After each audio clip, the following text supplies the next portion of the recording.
governor was against it. The Frank Porter-Graham think tank at UNC Chapel Hill was against it. The chairman of the State Board of Education, Howard Lee, was against it. The appropriations chairs were against it. But who was for it? Teachers.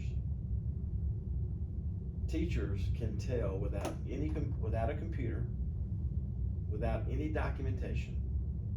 Teachers can tell within the first 4 weeks of their beginning of the school year about what month a kid was born in. And so the holdup was twofold. Is that I had to separate three things. One is a term called red shirting. Now, I'm a motorcyclist, I'm not big into the other sports. But if your viewers will think about red shirting in terms of college sports, that same thing was happening in kindergarten in this state. Now, who red shirts? People who can. So number one was to separate this concept of the purpose of kindergarten and child care. Number one. Secondly, believe it or not, I got caught up in the vortex of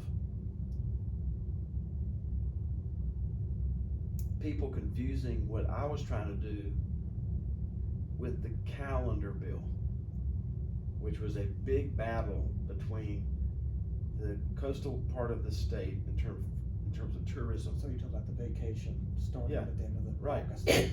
So a large part of me, the situation was trying to get out of the vortex. This has nothing to do with when you start school as a system. It has to do with when children are allowed to start school based on their chronological age. I finally got a meeting with Governor Easley. I'll never forget the meeting. I was there with Franklin Freeman, Dan Gerlach, and Governor Easley was in the administrative building. I'm not taking too long on this, but I'm spending this much time with your viewers because I want them to be optimistic that there's still opportunities to save lives, minds, and money, no matter what's going on politically. And I'll never forget, Governor Easley was in there. He was in the administrative office, and he was throwing magnets, dark magnets against the filing cabinet, waiting on me to get there. And about 90 seconds into this conversation, I said, now, Governor, a lot of people come to Raleigh because of something that's impacted them and they're mad about it. Our children were born in February, March, and June. My wife and I were born in November, December. This is your birthday, this is the First Lady's birthday, and this is Michael Jr.'s birthday. So I want to let you know that I'm not down here because of something that's impacted me. And he stopped me in the middle of the conversation. I thought Franklin Freeman was going to crawl on the desk. And he said, I'm disappointed in you, Representative. I said, excuse me? He said, the only reason I let you in this office to talk to me is that you have a reputation for knowing what you're talking about, and I'm disappointed in you. So I'm just like going back through my mind as quick as I can, everything I'd said. And I went through all that, and he said, no, that's not what I'm disappointed about. I'm disappointed that you didn't look at what the cutoff date was when I started school. He said, is that what this is about? And I had all these letters and affidavits from people. Not one of the knock on the door, not one email, not one postcard did anyone say, Richard, I wish I'd started my kid earlier. Not one.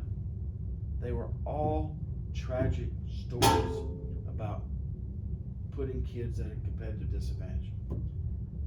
And I did not look and see what there wasn't kindergarten when Governor Easley started, but there was first grade. I did not look at what the cutoff was back then. He said, is this what this is about? I said, yes, sir. He said, I'm the governor of North Carolina, but it took me about 35 years to get over the fact that my parents sent me to school before I should have gone. Is that what this is about? I said, yes, sir. He said, I can't really help you. You're the number one conservative in the General Assembly. Your seat number's above 100.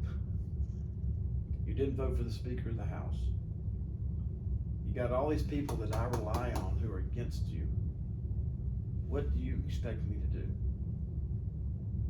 I said, I just want a hearing in one committee, in one education committee. I just want a hearing.